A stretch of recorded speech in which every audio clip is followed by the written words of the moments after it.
Bueno, Leo, muchas gracias por aceptar nuestra invitación. La verdad que, bueno, ya repetidas palabras de inicio con todos.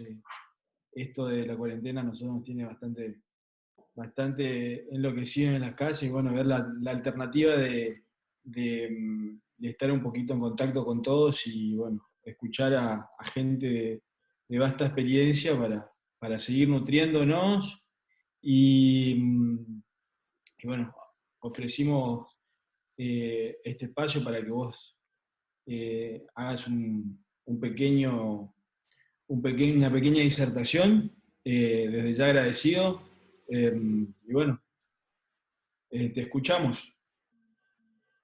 Muchísimas gracias. Espero que se escuche bien. Hasta ahora no hubo problemas. Hoy lo hay sin querer, pero bueno, vamos a meterle un poco de ganas y se escucha bastante, o se escucha mejor que otras veces. La idea inicial que le había pasado Mariano era un poquito de liderazgo y juego sin balón. De lo que va de la cuarentena, de las charlas, esta es la quinta charla que me toca dar a mí como disertante y como les habrá pasado también a ustedes, hay un montón que han podido escuchar. Eh, Sinceramente, las que fueron de situaciones tácticas, eh, al no tener los jugadores iban con dibujitos y demás situaciones que a lo mejor lo hacían un poco tedioso y demás. Mi propuesta, más allá de que Mariano le había enviado el título, fue tratar de tocar el liderazgo, pero en vez de hacer situaciones de spacing o de ataque sin balón, juego ofensivo sin balón, vamos a tratar de construir para que la charla sea de un ida y vuelta, que ustedes puedan preguntar, sin tanto gráfico, sino con un poco más de teoría, que es lo que en definitiva amerita o da esta clase de charlas. Si no, se va a hacer un poco tedioso. Son tres temas. Yo le voy a poner unas placas, confírmenme si se pueden visualizar. Eh, ¿Se ve algo ahí? Sí, perfecto. Se ve perfecto, bueno. Lo que dice ahí es construcción, liderazgo y talento. Los tres puntos que vamos a tocar, yo Mariano te pido que me hagas como una especie de moderador o no sé quién lo hace, como para que si en algún momento alguno quiere preguntar. Dale. Construcción, liderazgo y talento, porque también me comentaba Mariano que hay muchos que van a destinar, o sea, algún conocimiento o no conocimiento al tema de divisiones inferiores, los jugadores jóvenes, que también, o sea, nos abarca todo. Entonces vamos a tratar que los tres temas tengan zonas en común. Lo primero con lo cual quería comenzarles y comentarles es el tema del armado del equipo, que para mí es quizás un poco exagerado ese porcentaje, para algunos es el 70% del éxito o el fracaso de la temporada. ¿Por qué abro con esto? Porque es la primera vez en 16 años de profesional que me toca a mí eh, llegar a un equipo donde ya está armado el plantel. Eh, Da la situación que nos está yendo bien, pero, o sea, en ningún momento yo podría haber armado el equipo que en su momento armó el entrenador anterior, que estoy hablando bien de él y mal de mí en este caso, ¿no? Nuestro equipo tiene tres bases, tres aleros, eh, una ala pivot y dos pivotes. Esas son las 9 fichas con los 3 sub-23 y los 6 mayores. Eh, la verdad que cuando yo agarré el equipo, lo primero que vi es cómo hago esto para encaminarlo, si no es del todo el agrado de mi, o sea, de mi gusto basquetbolístico. Entonces, lo que empecé a notar y a tratar de ver es la situación de poder sacarle los puestos a los jugadores, o sea, tratar que los puestos fijos no estén o vayan desapareciendo, que es una realidad en definitiva de lo que va sucediendo en el básquet moderno. Ustedes pueden tomar desde el NBA, los Houston Rockets, como nombran todos ahora, que juegan con 5 abiertos, tiradores, un básquet raro, o de los bases, acá debe haber mucha gente de más de 30 que recordarán los bases de antaño o de hace 10 años atrás que eran conductores y pasadores y poco tiradores. Hoy por hoy, si no tenés un base tirador, difícilmente puedas tener un pick and roll ofensivo o tener 4 jugadores que puedan tirar al aro. Ha mutado, sobre todo en el contexto de lo que, de lo que tenemos en cada situación, como por ejemplo el TNA, que son 6 fichas mayores. Es muy importante la combinación de características. Ahí, si ustedes pueden leer, dice la desaparición gradual del puesto fijo. Yo cuando llegué al equipo tenía 2 jugadores que querían jugar de base. Un jugador que, jugó, que es alero todavía y juega de 4 y a veces de 5, era el 5 suplente, un solo alero, que era alero 3-3, y el resto lo tenía que ir acomodando. Entonces, mi situación fue un tanto difícil como para entrar. Entonces, a partir de ahí traté de liderarlos a ellos y convencerlos. Ahí dice, conocerlos para liderarlos, liderarlos para convencerlos. Mi primera situación fue la siguiente. Llegué y llegaba a la 6ª fecha de un equipo que habían echado al entrenador. Fue una reunión y lo que fui yo a ver, a semblantear de alguna forma el equipo para conocerlo, diagnosticarlo como podía decirse, ¿sí? Y traté de ver si ellos estaban afligidos por la salida del entrenador o en su defecto les correspondía alguna sensación ajena a eso. El compromiso estaba, pero en base a la percepción que yo lograba de esa reunión, podía actuar de una forma u otra. Ejemplo, para que quede claro. Si ellos se sentían ajenos a la situación de haber cortado un entrenador a la 6ª fecha, yo podría haber entrado directamente y decir, bueno, el próximo que se vaya un jugador si no hacemos esto, esto y esto, porque la dirigencia me pidió esto y esto. Como yo no recibí esa situación y recibí un equipo comprometido, y lo digo a día de hoy porque no hay nada que esconder y todavía con la temporada, si Dios quiere, en juego, traté de encontrar por otro lado cuál era el foco del equipo que no funcionaba. Para eso lo tenía que conocer. Lo primero que traté de buscar era, sabiendo que el capitán ya estaba definido, si había un líder. ¿Por qué nombro esta diferencia? Porque no es lo mismo ser capitán que líder. Es muy diferente tener un capitán que tener un líder. Y cuando hay varios líderes, o sea, ¿qué sería el líder para mí? El tipo que entra al vestuario, le habla al compañero, le habla al entrenador si es necesario, o le habla al que sea del cuerpo técnico o del staff de jugadores, y el resto se calla y lo escucha. En mi equipo no hay uno de esos. Sí hay jugadores con personalidad, pero no hay uno de esos. Por ende, según mi lectura, cuando no hay alguien que verdaderamente oficie como líder, el liderazgo lo tiene que tomar el entrenador. Y en ese punto me parece que es algo malo. Con esto no voy a entrar ni en una situación de comunicación efectiva, ni de programación neurolingüística, no vamos a entrar por ese lado porque son cuestiones que terminan, o sea, perdiéndose en la nada, en palabras lindas que no concluyen nada. Por eso estoy tratando de dar conceptos con ejemplos. El diagnóstico mío era ese. Entonces, ¿qué traté de hacer? De buscar referentes, 2 o 3. ¿Por qué? Porque cuando no hay liderazgo, pero el equipo está comprometido, muchas veces esa necesidad de presentarse como conductores de los jugadores se expresa con fastidio. Entonces, el querer ganar, pero sin poder liderar, hace muchas veces que cuando hay una jugada mala se empiecen a pelear y demás. Entonces, directamente traté de liderarlo yo por el principio. Y estoy buscando ahora, sobre la parte final del torneo, que ellos mismos se lideren, porque en definitiva es lo que para mí nos va a poder hacer dar el paso siguiente para ganar. No es bueno que un entrenador solo lidere el equipo. A mí personalmente me gusta que siempre haya un jugador en el vestuario que responda por mí, o que en definitiva, cuando digo de mí, digo responda por los intereses del equipo, ¿verdad? O sea, que hable el mismo lenguaje. cosa que no es fácil, pero si uno puede armarlo desde el inicio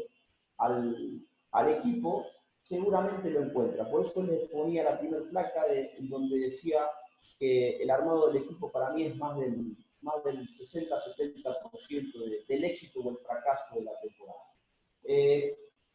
Por supuesto que para liderar, ustedes en el equipo que estén, en el grupo que estén, sea la edad que estén, que tengan los jugadores que conducen, se tiene que liderar con capacidad y no con el solo hecho de decir yo soy el entrenador. Difícilmente eso pueda durar, o una arenga pueda durar cuando entras al vestuario y le decís, acá tenemos que hacer esto, vamos con huevo, qué sé yo, qué sé cuánto, si no le decimos verdaderamente qué es lo que tienen que hacer.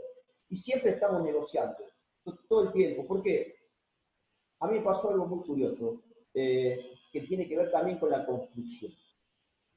Cuando ganamos un partido, creo que fue en Nantes, yo diseño una jugada y termina rompiendo esa jugada nuestro goleador, Juan Isupi, y terminó haciendo una cosa que no tenía que hacer, pero metiendo la pelota. Entonces, imagínense en esta situación, cuando vos tratás de entablar algo, y eso no lo hace el jugador, pero sale bien. Entonces, hay una cuestión de decir, bueno, pero pará, me faltó el respeto a mí como entrenador, ¿qué pasó? Entonces, ahí pasa también por entender y empezar a comprender en un equipo, yo recién llegado, ellos ya estando, a quién uno le puede ir soltando la soga, quién tiene libertades, quiénes no. Conocer a los jugadores, conocerlos para liderarlos, liderarlos para convencerlos. En ese orden, específicamente, traté yo de un momento para el otro, en la competencia armada, de entrar en el equipo. Me parece importante empezar con esto, que yo le llamé construcción, por darle algún título, porque fue la primera vez, como les comentaba antes, en la carrera medianamente corta que tengo, que me sucedió. Y entonces me hizo replantear dos objetivos como conclusión de esto. Los jugadores van perdiendo el puesto. El que es base tendría que poder hacerlo de 2, el que es 4 tendría que poder hacerlo de 3 y también de 5. Y sobre todo es que la combinación de características es lo más importante de todo. ¿Sí? Por eso quería arrancar. Le sumamos a esto la situación de reclutamiento. En un momento, esto tiene que ver también con el talento del cual vamos a hablar después. Y tratamos también de sumar gente joven al equipo, ¿sí? Intenté primero ver qué había en el equipo, después sumar al equipo o al plantel situaciones. Este trabajo lo está llevando adelante Lucas Bornati. Y cuando hablábamos de reclutamiento, empezaron a llegar chicos. Y yo le pregunto, imagínate, Lucas, si vos vas a una escuela o a un lugar y te dice el presidente del club, mirá, de los 40 chicos que están jugando, tráete 3. ¿Qué es lo que iríamos a ver? ¿Qué es lo que iríamos a buscar? Bueno, en algún punto lo que intentamos hacer es un orden de prioridades. Hablando y escuchando mucho a entrenadores de Liga de Desarrollo, anteriormente el tiro no era una situación que teníamos en cuenta dentro de la triple amenaza, pase, drible, tiro, como para tenerla como primer prioridad. Yo creo que a día de hoy el jugador que no tira al aro, salvo que ocupe la posición de 5, difícilmente pueda jugar. Se los digo con Rodrigo Sánchez de 4 en mi equipo que no tira de 3 puntos, ¿no? Pero tratando de hablar del básquet que se viene, del básquet de primer nivel o del reclutamiento para la élite. Desde mi punto de vista, primero el tiro, después el pase, último el dribbling, ahora, antes o durante o después, cualquiera sea la época que estemos viendo. ¿Y qué vemos? Bueno, en el que vemos tratamos de entablar 3 parámetros también que tengan que ver con qué íbamos a buscar. Dentro de mi visión, lo primero que tenemos que ver es el tema del carácter. O sea, el carácter del jugador intentando saber si ese chico tiene la personalidad como para cumplir la función.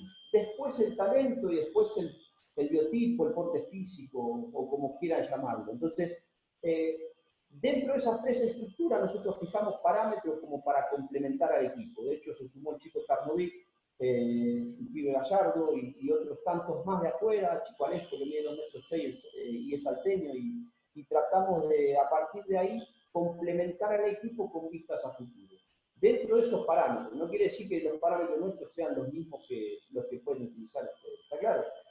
Discúlpenme si en algún momento sienten que están mezcladas las situaciones, pero la idea es darle un contexto de construcción, liderazgo y detección de talento o talento en sí a la conversación, que no va a ser muy larga, por eso estoy tratando de equiparar los conceptos. Si van teniendo alguna pregunta, Mariano, vos me interrumpí ahí porque yo no puedo leer. Y, ¿cómo? La ponen en el chat y le damos entrada. Dale, manejámelo vos, así yo le puedo continuar. ¿Está claro? En el contexto y la cultura, si influye o no la detección del talento de un deportista. El otro día escuchaba una charla interesante donde decían que, por ejemplo, los keniatas, algunos corrían hasta 10 kilómetros para ir al colegio. Ustedes tienen visión de la situación, los keniatas son los mejores o uno de los mejores del mundo corriendo atletismo. Visión de básquetbol. En Europa, los que reclutan los equipos ACB, a los africanos los reclutan con 13, 14 años. ¿Por qué? Porque los de 16, 17 directamente no les interesa porque no tienen la picardía de la competencia. Entonces lo tienen que reclutar joven a ese biotipo, quizás con talento, quizás con mucha altura, como para darle formación. Entonces, el contexto y la cultura influyen. En el caso nuestro, ¿en qué podría influir y en qué no? Bueno, sinceramente, en lo que ven de afuera. Yo le pongo como no característica a lo que ven siguiente en la pantalla. La no característica sería la de sí. Dentro de las tres características que hablábamos antes, que era la situación de tener personalidad o carácter, en segundo lugar tener talento y en tercer lugar tener un biotipo, pusimos como no característica o como asterisco decir que este tipo no sea decidioso. ¿Qué sería no ser decidioso? Bueno, el talento entrenable. El talento entrenable. Los que dirigen inferiores habrán escuchado yo no quiero ir, mi papá y todas esas pavadas, o me fue mal y no me castigaron. Bueno, en este caso yo estoy tratando de hablar de reclutados, pero no necesariamente desde otro lado, sino también pueden ser jugadores que están en el mismo club que uno los promociona para jugar, por ejemplo, en primera división. El tema de la desilla, yo es algo que desde liderar un equipo no lo negocio, no tiene cabida, no tiene cabida. Entonces, apostar todo el tiempo al talento entrenable como opción para promocionar a algún joven que visualicemos que tiene talento. Hay un estudio interesante, hay un libro que se llama El talento está sobrevalorado, que habla de tres grupos diferentes, uno bueno, uno muy bueno y otro excelente. Y la conclusión, no les voy a aburrir con esto, del libro es que, en definitiva, los que tienen más horas de entrenamiento a igual talento a los 8 años, medido eso a los 17, son excelentes, otros son muy buenos y otros son buenos. O sea, el talento se entrena. Por más que uno pueda captar algo, el talento se entrena. Entonces, hay que ver quién está dispuesto a entrenar sus capacidades como para poder ponerlas en función del equipo. En base a eso, mi particularidad y mi visión es que cualquiera que haga dos cosas bien, cuando cumpla aproximadamente 20, 21 años, puede ser jugador profesional. Esa es mi visión, viendo a jugadores como la selección argentina tiene el puesto de pivot, que puede defender duro y que puede bajar un rebote, pero jugadores de rol. Si hago dos cosas bien, yo puedo ser jugador profesional. Ahora, si hago dos cosas bien y aparte entiendo el juego, es probable que sea jugador profesional en la elite de mi país o en la elite del básquet mundial. No es lo mismo ser jugador profesional y que te alcance para jugar una liga argentina que ser jugador profesional en la Liga Argentina, o ser, en la Liga Nacional y ser selección argentina. ¿Se entiende? O sea, hay diferentes situaciones, no sé si se entiende la diferenciación. Yo con dos cosas bien hechas puedo vivir del básquet, a mi criterio, ¿eh? Con dos cosas bien hechas y entender el juego, claramente puedo llegar al nivel del liga. Eso es lo que yo veo y estoy tratando de estudiar dentro de mi corta visión, y que se asemeja y se contrasta un poco con lo que hablábamos al principio, donde un jugador en esta categoría, solamente fichando 6 fichas mayores, debe jugar de base y de escolta. ¿Se entiende? Pero muchas veces nosotros queremos que los jugadores hagan de todo, o los jugadores creen que pueden hacer de todo, y sinceramente no todos pueden hacer de todo. Esa es mi visión, que a lo mejor contrasta con la de algunos, pero al fin y al cabo es la misma. ¿Se entiende? A las situaciones de qué podemos, o sea, sumarle a esos chicos. Hablamos de los pianistas de grupos buenos, muy buenos y excelentes, en las edades de formación, que es la que la mayoría de acá toca. También me interesaría plantearles de decir, ¿por qué le enseñamos de todo a los chicos? Tú decís, bueno, pará, tiene que saber picar, tiene que saber pasar todo. Ahora, yo les propongo, si un chico de 14 años aprende a hacer muy bien una cosa un año, a los 15 aprende a hacer muy bien otra y a los 16 aprende otra. Llega a los 19 años, de esas que le enseñamos, no sabe más o menos si tiene talento en un contexto con un biotipo de jugador profesional, claramente, estamos hablando de gente con proyección, no sabe hacer a los 19 años 3 cosas. Entonces, quizás el punto también es que nosotros tenemos que identificar qué queremos ver y qué le queremos desarrollar al jugador. Acá se ha pasado de una postura de la época que todos hablan de las Nudel, que el 5 tenía que jugar de 4 y el 4 tenía que jugar de 3 y el 3 que jugar de 2. Bueno, en definitiva el básquet ha mutado. Lo que se busca hoy, para mí, son jugadores físicamente buenos, que no quiere decir que sean altos, el mejor base de Europa mide 1,80, y jugadores que sepan hacer cosas. Dos cosas. Un tipo que mide 2,5 metros, si sabe bajar rebote y sabe defender, en el equipo de cualquiera de nosotros, ¿no juega? Juega. ¿Por qué no le enseñamos eso? Alguno me dirá, bueno, pero lo estamos limitando, mirá si capaz que también tiene la posibilidad de tirar gancho derecha, izquierda. A veces no. Porque en definitiva hay muchos jugadores que no interpretan si tienen talento o no. Y ese es el punto que quisiera tocar como en la última plata. Los intangibles y los invisibles, les recomiendo una charla TEDx de Roberto, que seguramente alguno la habrá visto, el que no la vio, trate de verla porque es muy gráfica de lo que dice.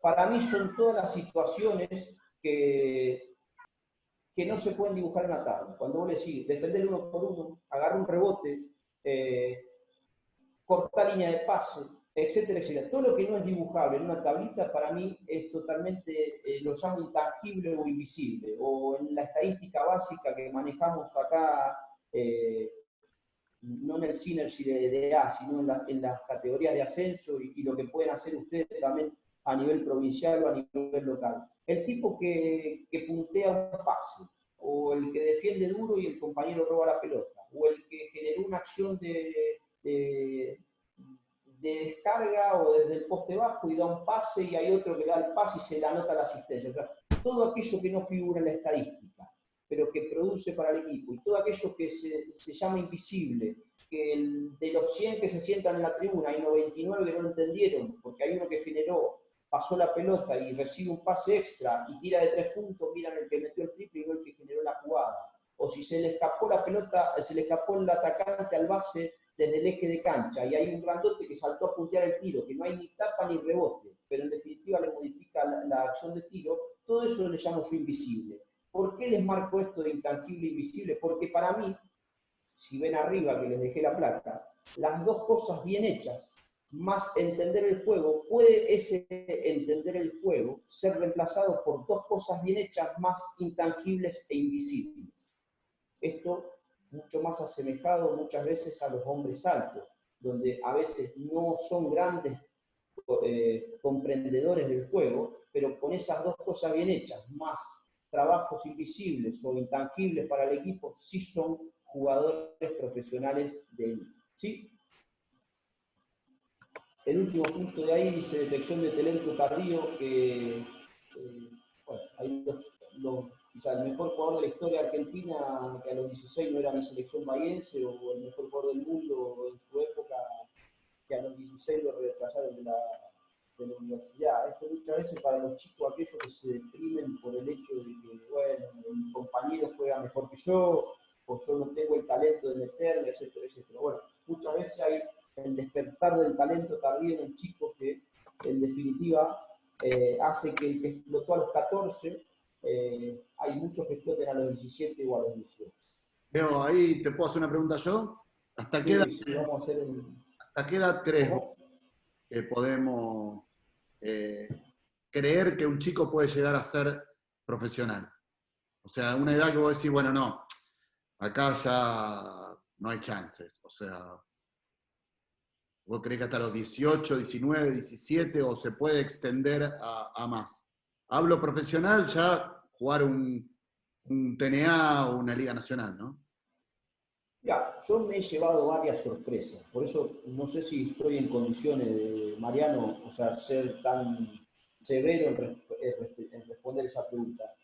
Yo lo vi a Cafaro jugando en el torneo federal para Sportmen Unido de Rosario, y era un flaquito desgarbado de 19 años, que era muy alto, es verdad, eh, y hacía dentro de lo que podía técnicamente y tácticamente su trabajo, y que sacaba mucha ventaja porque evidentemente era un 2 metros, un 2 metros 8, 2 metros 10, no sé cuánto tiene Agustín ahora, ¿Qué edad te acordás?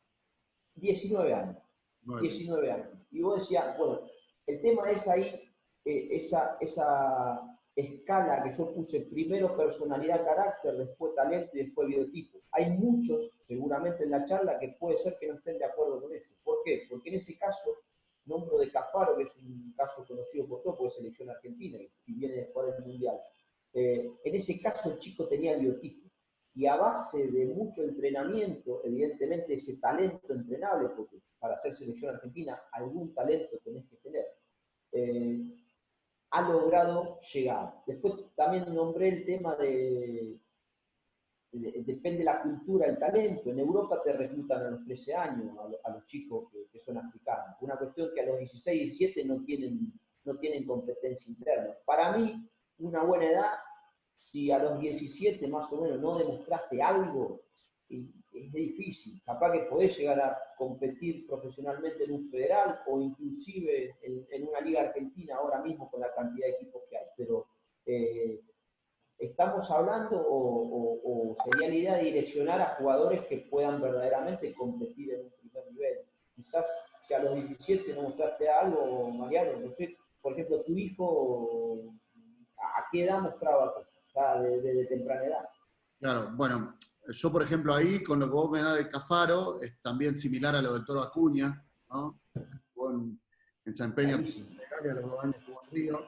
Me parece que hay una diferencia entre los chicos de 2 metros 5 para arriba, ¿no? Ya 2 metros para arriba, en cuanto a la maduración a los bases o a los perimetrales, ¿no? Y Juani a los 14 se fue a jugar un argentino de selecciones. Y ahí un entrenador importante me dice, este chico tiene proyección a base de selección argentina. Pero no, le digo que yo jugamos allá. ¿Y cómo le va? Y sí, pero le va bien, pero tampoco tiene mucha oposición. Y bueno, me acuerdo que me pidió que lo entrene individual, que nunca lo habíamos hecho. Y él empezó a entrenar durante 4 o 5 meses individual y bueno, ahí ya empezaron a buscarlo de club y se fue con 15 años a Peñarol. Pero por eso me parece que el camino para él o todos los chicos como él es diferente al de un chico de 2 metros. Un chico de 2 metros Bueno, a los 17 años, uno que no tiene paciencia dice, no puede jugar. Y por ahí pero, sí. vemos su crecimiento a los 22, 23, 21, ¿no? Creo que a los grandotes se Porque pueden esperar más. estoy totalmente de acuerdo, porque también hay una situación de que todos miramos, ahí arriba dice, si se alcanza a ver, diferentes tipos de talentos, y también les recomiendo una charla de Ginóbili, que habla de los 5 talentos, pero más allá de eso, nosotros estamos acostumbrados a que el talentoso es el que la mete, el talentoso es aquel que la pasa de faja o es un fantástico, o sea, vemos muy pocas cosas que requieren otro tipo de talento. Oberto en esa charla que hace de TEDx cuenta de que terminan un partido del Mundial y entra al vestuario, había metido 2 puntos nomás, y los empiezan a felicitar todos los compañeros. En ese momento el Lancha Delfino había metido 20. Después se comprueba que de los 20, 12 de los 20 de Delfino habían sido producto de bloqueos de cortinas de Oberto. Si uno ve a Galici, Rodman jugó la final con Chicago Bulls contra los Phoenix Suns, agarró 28 rebotes y no tiró al arco, 0 puntos. Y vos me vas a decir, pero Rodman, ¿qué talento tiene? Bueno, el tipo se quedaba después de horas, mientras los jugadores tomaban lanzamientos, a mirar, en un momento lo cuenta la anécdota, la ley el otro día, Kerr. Dice, escúchame, vos no tirás al árbol en el equipo, y dice, yo estoy, mientras vos tirás al árbol, yo estoy viendo de dónde cae la pelota cada vez que pasa. Le contesta. Entonces podríamos empezar a debatir si eso también no es un talento. El tipo es millonario, estamos de acuerdo, ¿no? Oberto también es millonario. Galici juega a la selección argentina, Acuña juega a la selección argentina, Cafaro juega a la selección argentina, Delía juega a la selección argentina. Entonces, podemos, la posibilidad que el que, por ejemplo, viene del banco, se fije, estoy sentado en el banco, decía, a ver, ¿qué le falta al equipo? Entre y le dé eso. O el chico que no la mete mucho, pero se haga cargo desde su coraje, su valentía o sus ganas o su físico. Es decir, yo defiendo al mejor jugador del otro equipo. Dame al mejor jugador del otro equipo. O usted ocúpense, yo no la meto, ocúpense ustedes de meter puntos. Es importante para el equipo ese muchacho. Entonces, para mí también tienen otros talentos. Lo que pasa es que está encasillado el talento en las cosas lindas, en el tipo verdaderamente talentoso de forma innata. Pero evidentemente el básquet, al igual que otros deportes, ha sido generoso en poder darle la posibilidad a mucha gente, inclusive que se haga millonario, haciendo cosas que al resto no le gusta hacer. Entonces, habría que también abrir el abanico desde mi percepción como para que eso también sea una posibilidad de desarrollo para un chico de convertirse en profesional.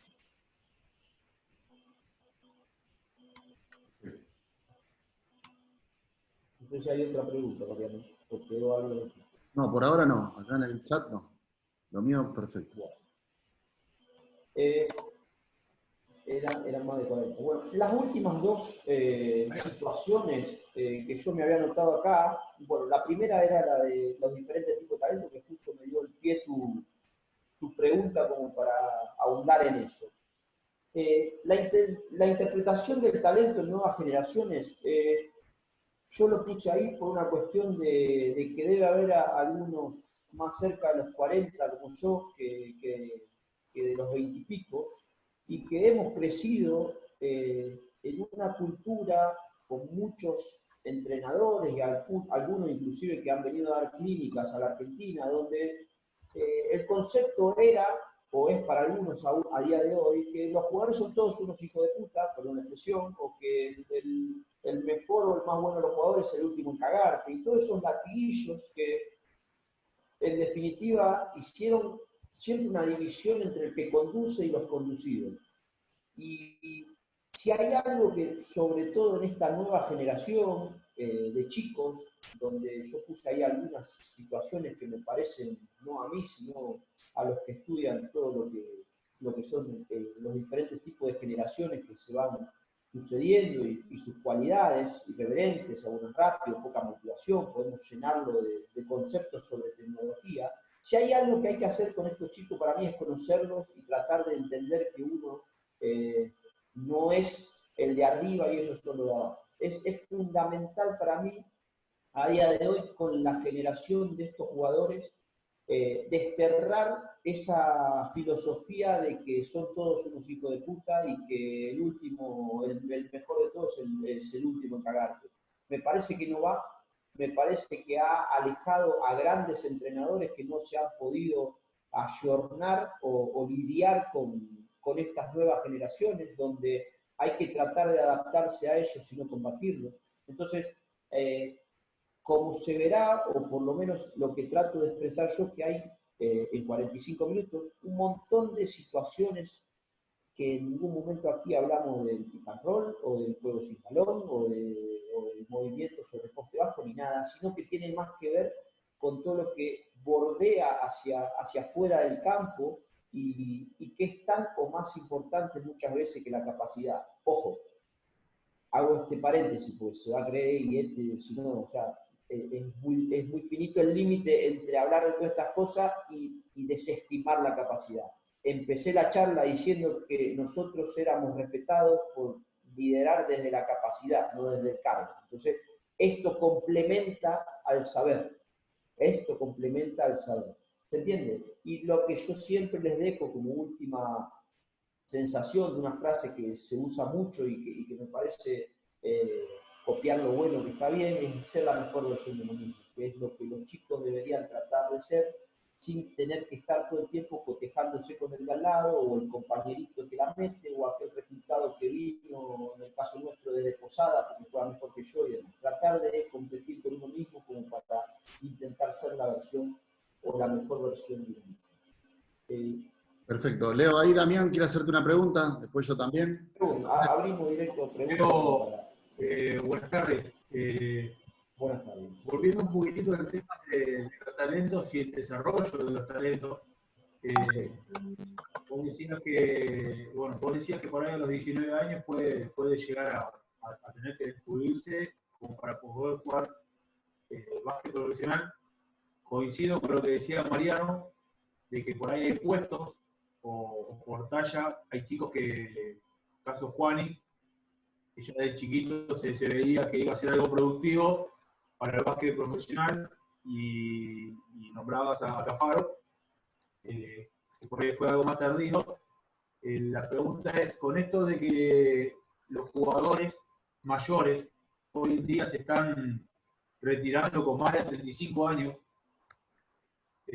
sin duda Ginóbili se retiró con 40 de la NBA, ¿no considerás que el desarrollo puede ser aún mayor y ese talento tardío puede llegar a aparecer en más oportunidades?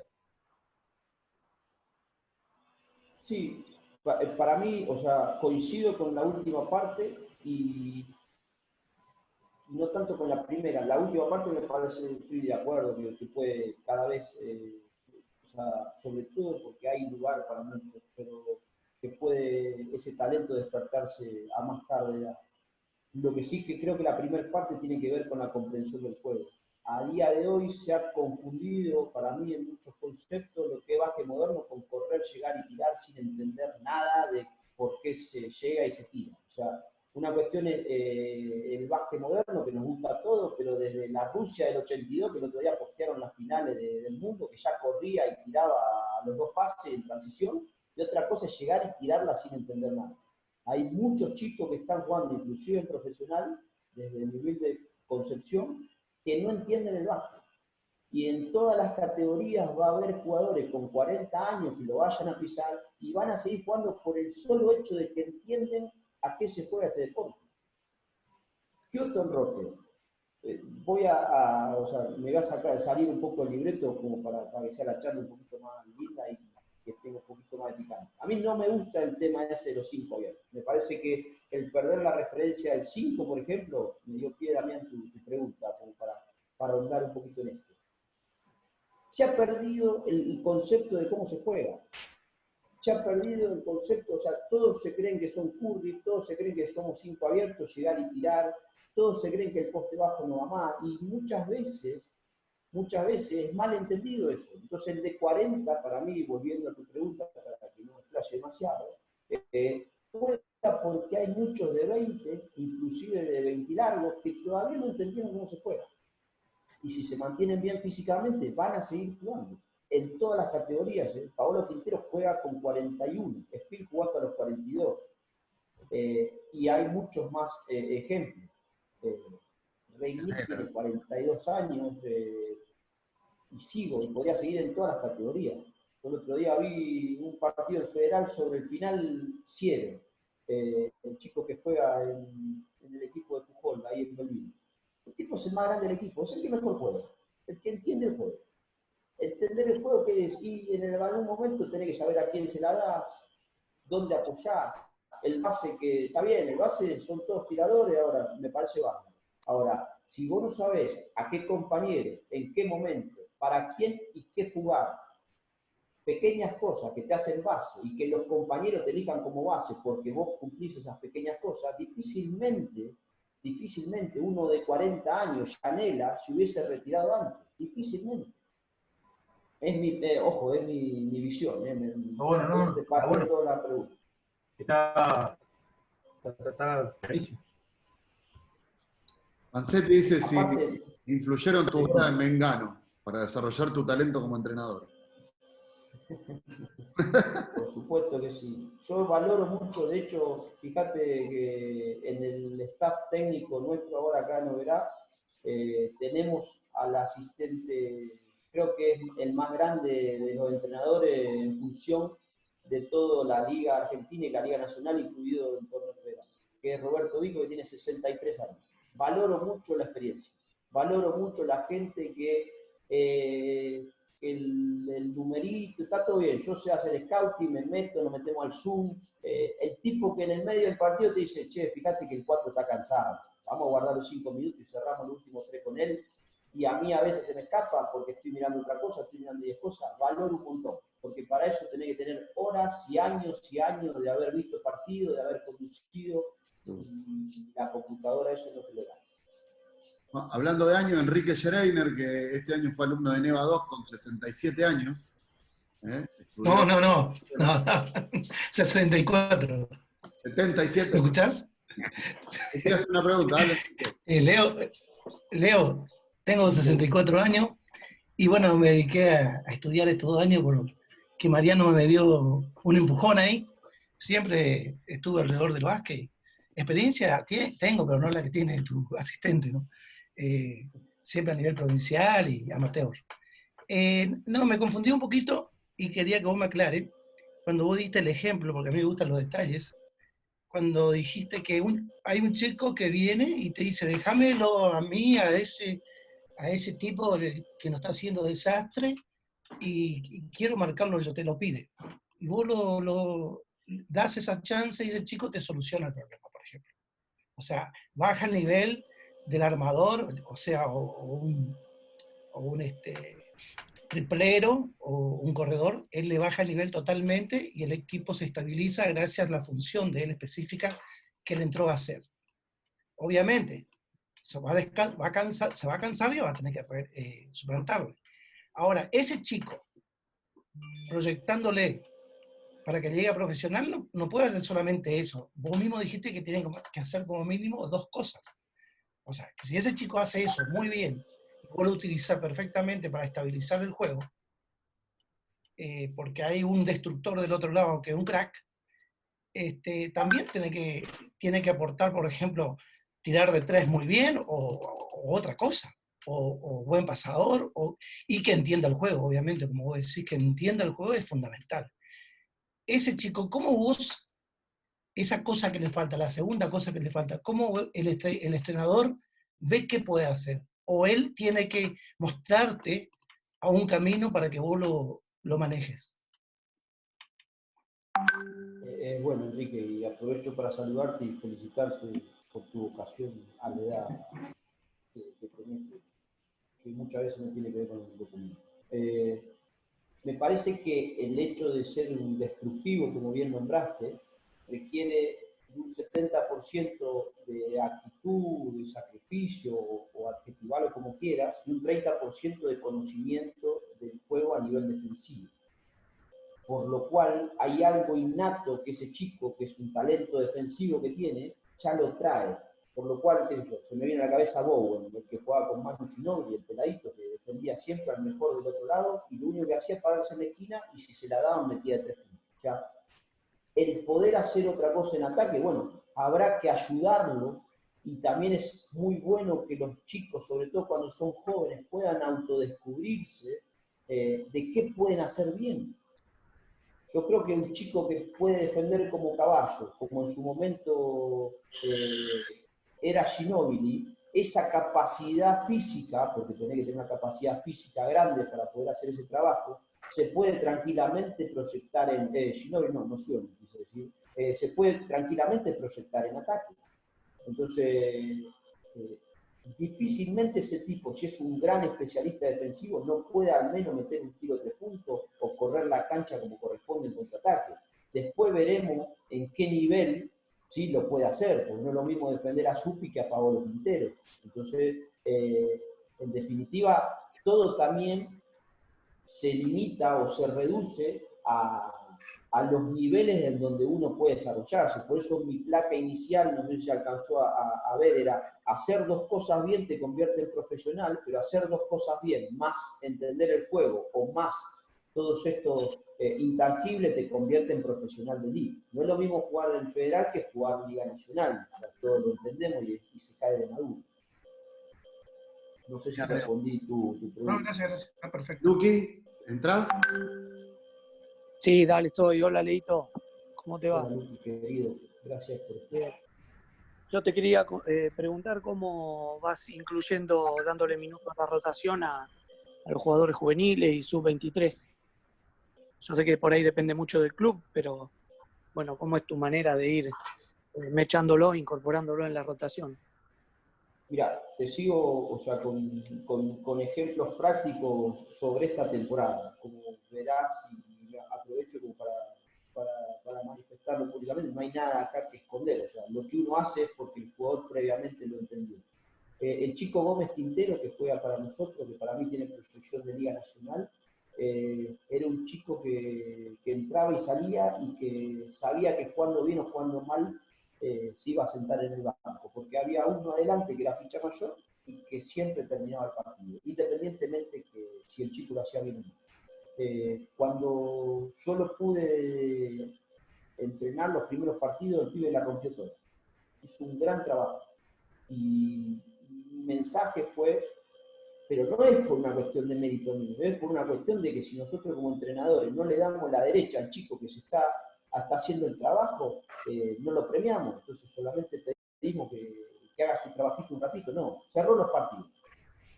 Como contracara a eso de la moneda, te digo, el otro chico que se fue, que yo corté un sub-23 este año, que era Ramírez Acevedo, no sentía que aún con mucho talento el chico, yo le pude despertar las ganas de ganar su lugar. Entonces, siempre, si el chico tiene capacidad para pertenecer y lo demuestra, nosotros tenemos la obligación de darle lugar. Porque si no, o sea, estamos hablando, o sea, va a quedar como que el concepto de que jueguen solamente los más 30, y no es así. O sea, si el chico tiene capacidad de pertenecer y lo hace bien, y se tiene que sentar, como hizo en su momento Sergio Hernández en Peñarol, que lo sentó creo que era Legaria y Tato Rodríguez, y lo puso a Campazzo de titular, lo pone a Campazzo de titular. Ahí está también un poco la personalidad del entrenador de hacer lo que es correcto con las personas más allá del documento.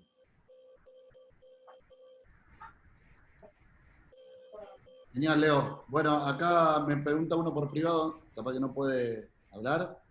Me dice, ¿cómo ves el desarrollo del entrenador a futuro? ¿Qué características y capacidades deberá fortalecer para poder perdurar en el tiempo como líder en la nueva generación de jugadores? Calculo que tiene mucho que ver también el tema de perdurar. Todos hemos, o sea, a mí me ha tocado dirigir profesional alguna vez y han pasado o hemos pasado cientos, ¿no? Pero me parece que para perdurar, porque llegar me parece que uno llega en algún momento, y que la clave es perdurar, y creo que alguien me lo había dicho alguna vez, o los mismos jugadores, ¿no? Muchos jugadores llegan a tocar Liga o TNA o lo que sea, o Selección Argentina, pero que lo difícil es perdurar. ¿Cómo lo ves? Características para fortalecer. ¿Cómo? Características o capacidades que para fortalecer, para perdurar como entrenador en esto. Mirá, yo antes apenas arranqué, o sea, lo que era la tablita, y si me pedías a lo mejor esta charla 5 años atrás, lo que hablábamos era con un dibujito en la pantalla y viendo el spacing y lo daban. El otro día escuchaba y leía que, por ejemplo, en la Premier League de Inglaterra están desarrollando los que son los robots entrenadores, que dentro de un futuro no muy lejano se van a medir la toma de decisiones en base a las estadísticas. O sea, se está yendo un poquito, perdón la expresión, al carajo el tema de la tecnología a día de hoy. O sea, Houston Rockets ficha jugadores en base a la estadística, o habrán visto la película de Moneyball, en base a estadísticas personales, de una filosofía de juego. Y el que maneja esa filosofía de juego es el general manager y no el entrenador. Lo que sí me parece que nunca se puede perder de vista que nosotros manejamos recursos humanos, manejamos personas. Por eso el hecho de esta charla, a lo mejor es mucho más enriquecedor el hecho de conversar de estas cosas, en las cuales no hablamos ni siquiera de la pelotita o del pick and roll, pero sí que hablamos de un montón de temas que hacen que el jugador esté al 100% jugando para tu equipo, o sea, para vos.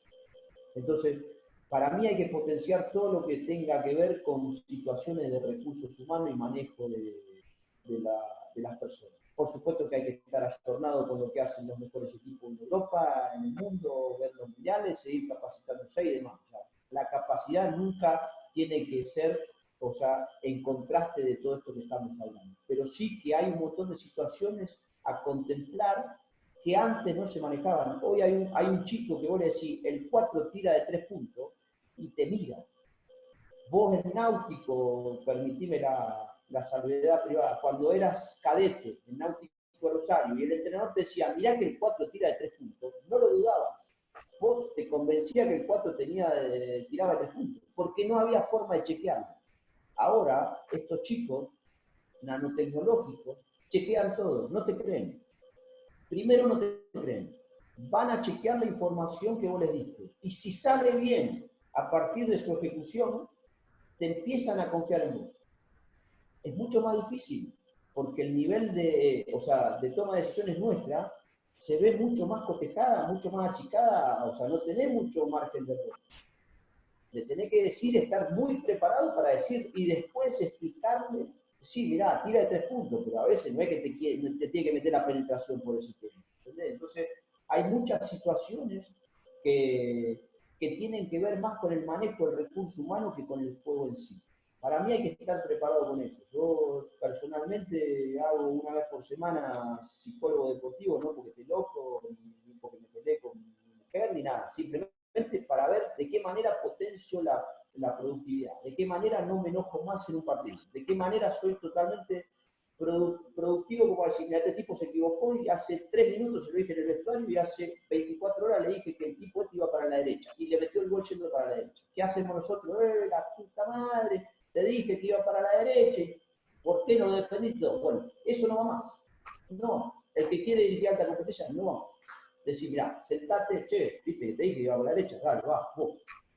O no lo entendió, o buscás una solución rápida y productiva para resolver el problema.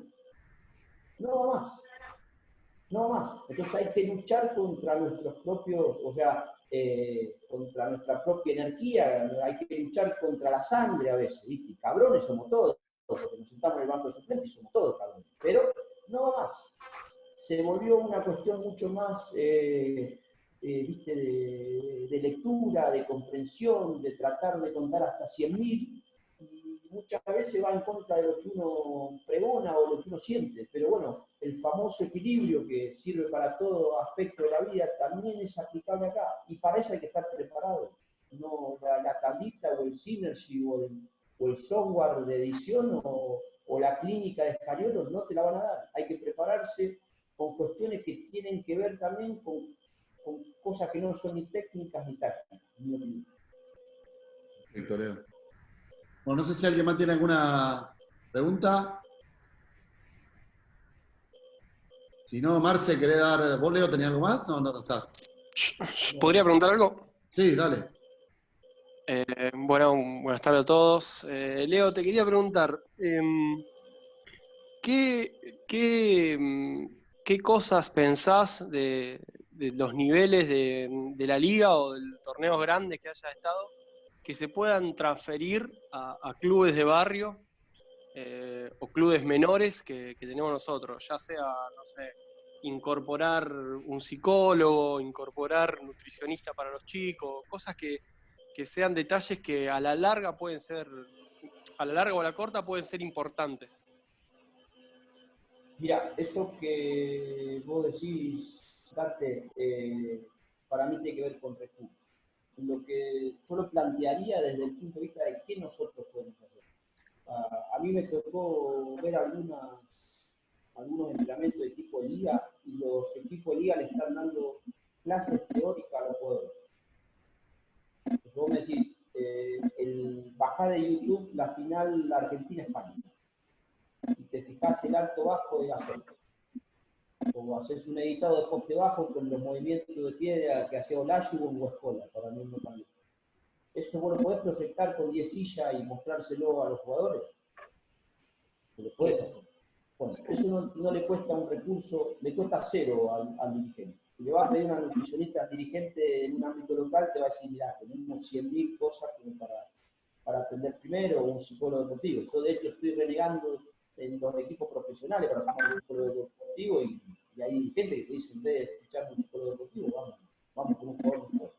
Entonces, para mí no hay que gastar energía en esas cuestiones que dependen del tercero. Sí podemos hacer cuestiones, como le llama Frigioni en Minnesota, que le dice vitamina y que lo aplica a Weber Bahía acá, de tener, somos 3 entrenadores, mirá, ¿quiénes son los mejores 6 que tenemos en el club? Bueno, estos 2 son responsabilidad tuya, estos 2 son responsabilidad tuya y estos 2 tuyos. Y vos tenés que este chico termine el año sabiendo, rompiendo a mano derecha y rompiendo por izquierda y haciendo un medio club. Y que termine el año y es responsabilidad tuya. Entonces buscas un hueco para hacerlo y automáticamente tenés bajo tu tutela o tu responsabilidad 2 jugadores. Mostrarle a ese chico donde juega de 4 y va a ser un 4 tirador, mostrarle video de Mainoli. Mostrarle video del 4 del que vos quieras, de Kevin Durant jugando para Estados Unidos o del que vos quieras. ¿Lo podés hacer? Se puede hacer. Entonces, todo lo que no genere recursos para un club de barrio, mucho menos en estas épocas que va a estar más complicado aún, pero que le dé conocimiento al jugador que después es aplicable adentro de la cancha, es bienvenido. El tema es que muchas veces nosotros los entrenadores también, ¿viste? Se nos mezcla un montón de cosas, a veces sí, pero me tengo que sentar y tengo que dedicarle 3 horas más de la que le dedico, bueno, por eso la diferencia entre ser profesional de esto o no serlo. Muchas gracias. Una pregunta yo, no sé si me escuchan. ¿Se escucha Hola. bien? ¿Se te escucha bien? Bueno. ¿Qué tal? Buenas tardes, Leo. Buenas tardes a todos. Yo quería preguntarte así, con el tema de, empezando con divisiones formativas y después hablaste de reclutamiento y todo eso. Bien, coincido mucho con lo que decís con respecto de que ahora están todos saliendo a tirar de 3, ya al chiquito, a cualquier chico ya instintivamente van a salir a tomar tiros de 3 y todo eso. Ahora bien, me acuerdo, yo tengo algunos años también en esto, digo por la edad, no por experiencia y por eso, ¿no? Que me acuerdo que hubo una época, hace mucho, que al longuito que vos lo veías que más o menos pintaba y era altito, qué sé yo, se lo ponía debajo del aro, ¿sí? Y se lo hacía jugar debajo del aro, qué sé yo, bueno. Con el tiempo se mejoró eso, se maduró y lo sacaron afuera a enseñarle de otras posiciones, ¿no? Porque a jugar de frente, no a jugar de espalda. Me acuerdo que había entrenadores que veían a Longuito en mini básquet y lo hacían jugar de espaldas en el aro de mini, ¿sí? Y después, bueno, subía y ese chico, bueno, hubo muchos casos que quedaron ahí en el medio. Bien, eso se fue corrigiendo con el tiempo, ¿sí? Ahora, lo que yo veo es que vos ves un Longuito, ¿sí? Y lo sacás a jugar afuera, completamente. Se pasó para el otro lado, sí. Exactamente. Entonces, vos te crea un problema en esto, porque ¿qué pasa?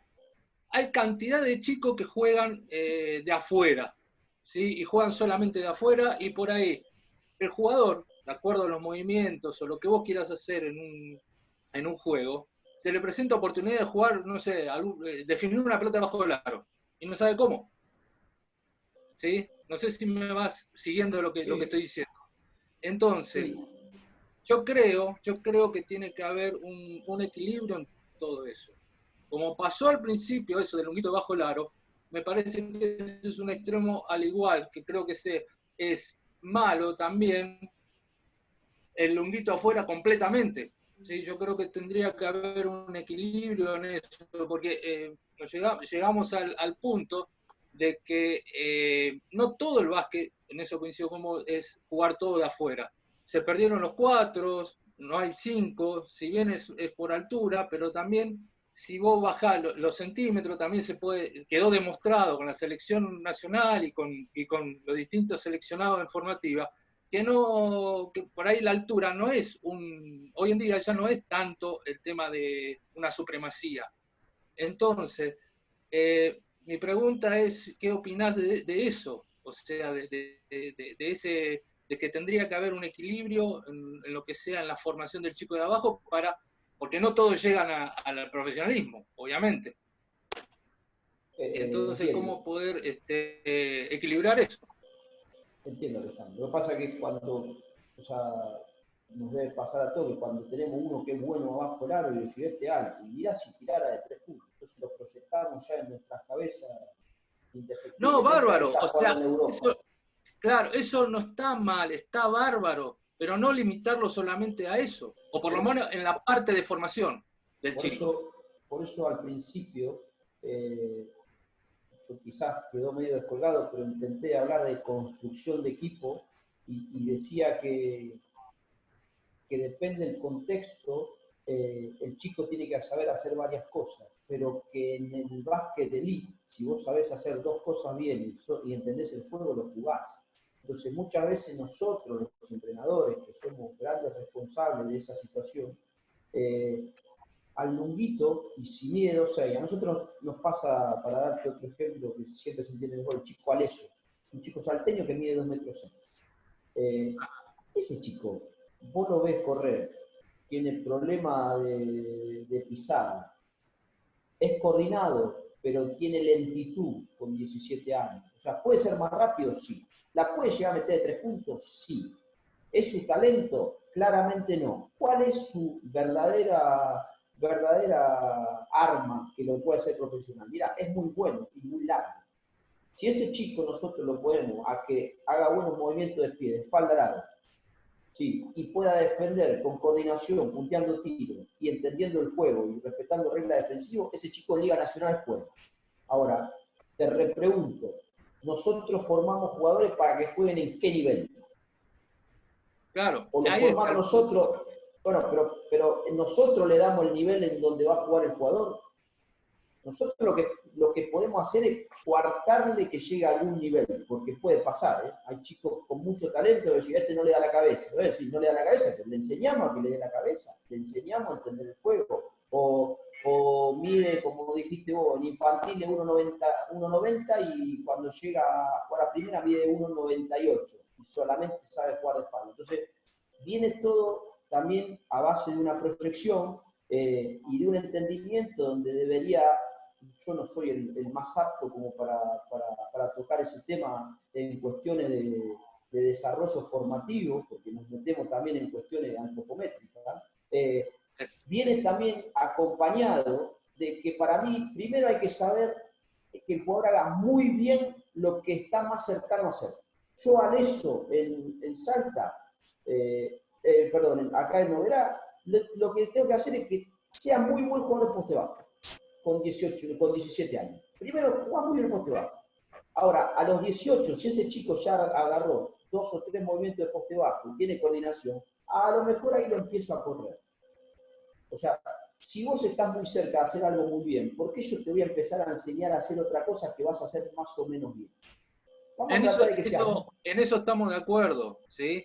Pero por eso es que te di como así un prólogo de que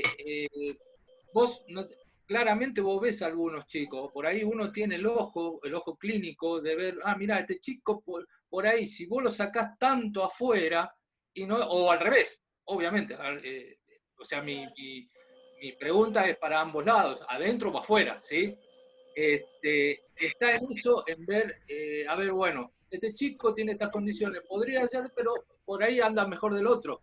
Pero bueno, ahí está bien el punto que decís eso vos. es lo que nos cataloga también en buenos o malos entrenadores. Antes en la charla decía Mariano que había un entrenador que a los 15 años le dijo, tu hijo va a ser base de selección argentina. El ojo del entrenador a veces potencia jugadores y lo hace ser mucho mejores de lo que son, pero por virtudes propias del jugador principalmente. Nosotros ayudamos. O sea, a Ginóbili no lo descubrió el huevo Sánchez. Ginóbili va a ser Ginóbili sin el huevo Sánchez con el huevo Sánchez. Sí. Es un fenómeno. O Marco Giordano, que salió de mi club Temperley. Iba a ser Marco Giordano independientemente del entrenador que tuvo en inferiores, o el hijo de Mariano. Lo mismo.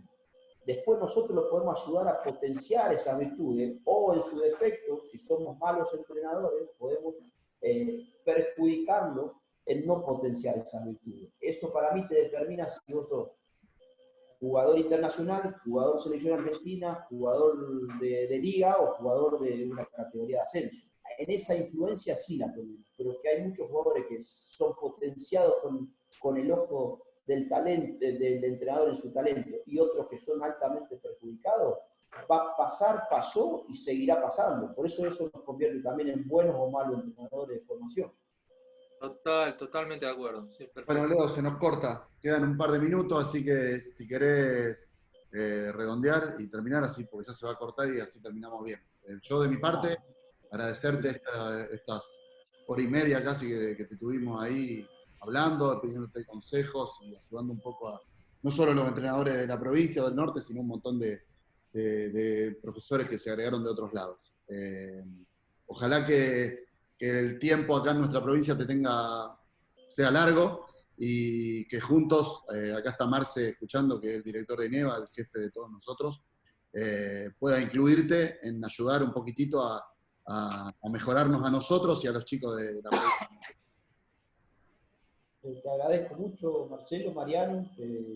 Sinceramente, yo soy uno más, no lo digo con falsa modestia, porque hay muchos más de los que están ahí que entienden, sobre todo de formativa, más que yo, y que en definitiva soy uno más que comparte opinión. Pasale al que necesite mi correo, mi teléfono, que estoy a disposición de lo que la escuela de entrenadores necesite como para en el momento que sea, y el que quiere en algún momento, si Dios quiere y se soluciona todo esto, venir acá a ver los entrenamientos o compartir una semana con el equipo. Está totalmente abierto esto como para que seamos al menos productivos en lo que podamos hacer o en lo que hacemos nosotros. Así que de mi parte agradecerle la atención sobre todo y el respeto. Gracias, Leo. Lo mejor para vos. Gracias. Bueno, mañana tenemos Paso Cero a las 5 y el lunes Diego Campo, el coach de Barça B. Saludos. ¿Te va a escuchar a vos mañana? Y no, va a tener que ir a pagar. Chao, chicos. Mariano, mañana vos tenés Paso Cero. Mariano, vos mañana. Se corta. Mariano, mañana trae un paño para secar las pantallas y te toca hablar a vos.